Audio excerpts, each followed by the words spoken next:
Hello there, I'm Lady Loy and I'm a DJ on Lovers Rock Radio Fridays 5 till 7. And I'm talking about 5 till 7, 7 till 9. And on Saturdays, I'm on Gold Standard Radio 7 till 9. I've decided to do a Food for the Heart series only because I think our hearts need to be fed every now and then. And so I'm trying to find a way to nourish our hearts. So we've got something to start the day with. And today I thought about uncertainty. So let me share the meal today. Have you ever noticed that life has a way of changing the ground beneath us? One day everything seems familiar, you know where you're going, what tomorrow looks like, and what you can rely on. Then sometimes without warning something changes. A relationship ends, a diagnosis comes, the children leave home, you lose a job, someone we love dies, we move house, or we discover that life is taking a direction we never planned for. Suddenly the ground beneath us isn't what it was yesterday, and that can be unsettling.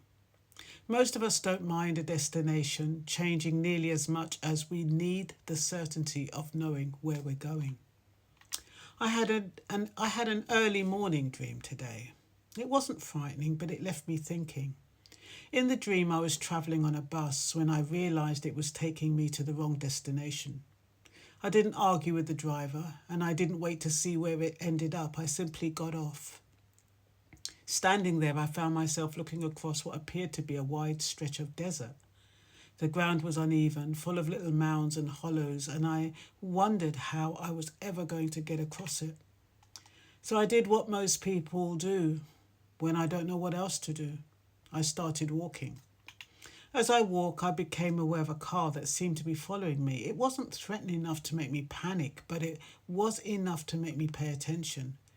Then I noticed a small family walking down a slope, so I quietly followed them.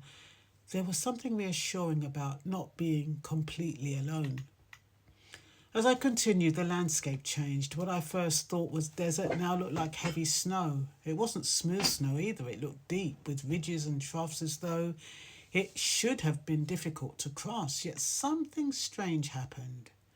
Although it looked like snow, it didn't feel like snow. In fact, it didn't feel like anything at all. I never once looked down and thought, I've got the wrong shoes on, or this is hard work. My feet moved as naturally as if I was walking on an ordinary path. Looking back, it was almost as though the snow was only a vision. It looked real, but it didn't behave as how I expected. The light in the dream never disappeared completely. It was like that time of day we call dusk, when there is just enough light to see where you're going, but not enough to see every detail or far ahead. And then every now and then I came across little pockets of warmth and light. People were cooking, children were there. Life was quietly carrying on. I walked through one of these places, and as I left it behind, I heard someone say, "This is the heavenly realm." What fascinated me was that heaven, if that is what it was, didn't look extraordinary. It looked wonderfully ordinary. Warmth, food, children, people simply living. I kept walking until I heard someone call my name. I looked around the corner and saw another little place filled with light, a little alcove. A work colleague recognized me immediately. Her children were making a tremendous amount of noise. We exchanged a few words, and then I carried on with my journey.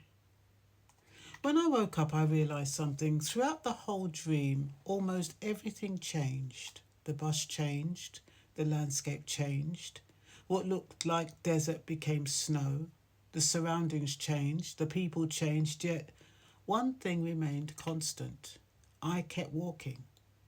That made me think about life. Perhaps some of us spend so much time looking at changing ground that we forget to notice what hasn't changed. Our circumstances change, our age changes, our plans change, our confidence changes, sometimes even our friendships change. But there is often something deeper within us that quietly keeps putting one foot in front of the other, even when we have no clear idea where the road is leading. Then another thought came to me, and perhaps this is the real meal for today. How many times have we looked ahead and convinced ourselves that what lies ahead is impossible? We imagine the conversation before it happens. We imagine retirement before we reach it. We imagine loneliness, illness, loss, or failure. We look at the ground ahead and decide it will be too difficult to walk across. Yet when life finally brings us there, something unexpectedly happens. Something unexpected happens. We discover we can walk. Not because the circumstances aren't real, not because life suddenly becomes easy, but because the reality is often kinder than the picture our imagination painted beforehand. That dream reminded me that what our eyes see isn't what our lives experience. The ground looked difficult, but it didn't feel difficult. It looked like snow, but it didn't slow me down. It looked as though I should have struggled, but I didn't. How often do we allow appearances to write tomorrow's story before tomorrow has even arrived?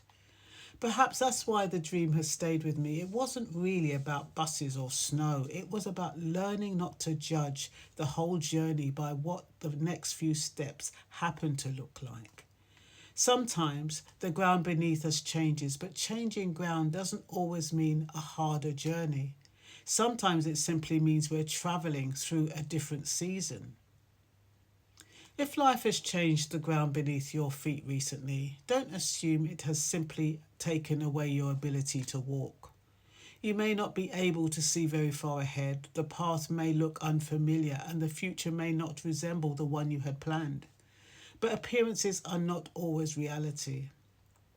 There is often more strength in you than you realise, and more grace beneath your feet than you can see. So don't be afraid to take the next step. You don't need to see the whole road. You only need to see enough light for today.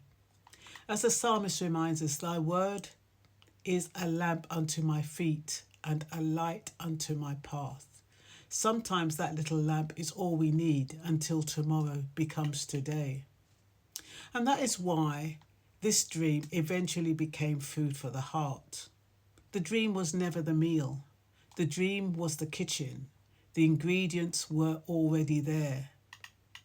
When life takes us somewhere we didn't expect, when the ground beneath us changes, when what looks impossible turns out to be something we can walk through, when we don't have the whole map but we have enough light for the next step. Those are not dream ideas, those are human experiences. So, I hope that landed somewhere in your heart. Hope it fed your heart, because I know for myself, when I had that dream this morning, I woke up with such a headache. And I thought, even though I wasn't anxious in the dream, when I woke up, I felt anxious. And it was weird because, like I said, it didn't seem frightening.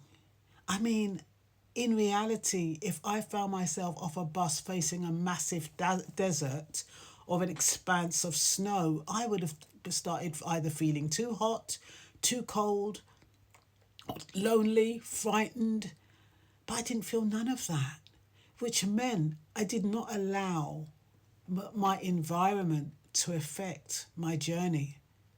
I just kept on walking, and as I was walking, it's like the snow or the desert or whatever I was walking on didn't exist. It was though I was just heading on a journey and noticing things as I went behind. And I even thought about the car. For at one point I thought that car was approaching me because I was vulnerable. But then I thought, well, maybe it was steering me towards people to let me know I wasn't alone. So like I said, sometimes we feel as though we're alone in our problems and our troubles and our fears. But for me, I think it was telling us that we're not alone, that there is always someone or something or a light at the end of the tunnel. And those moments of light and what they called heaven is what I'm going to hold on to day by day, knowing that heaven is in the ordinary aspects of our lives, among people, among smiles, among food, for your heart. That's all for now. Bye-bye.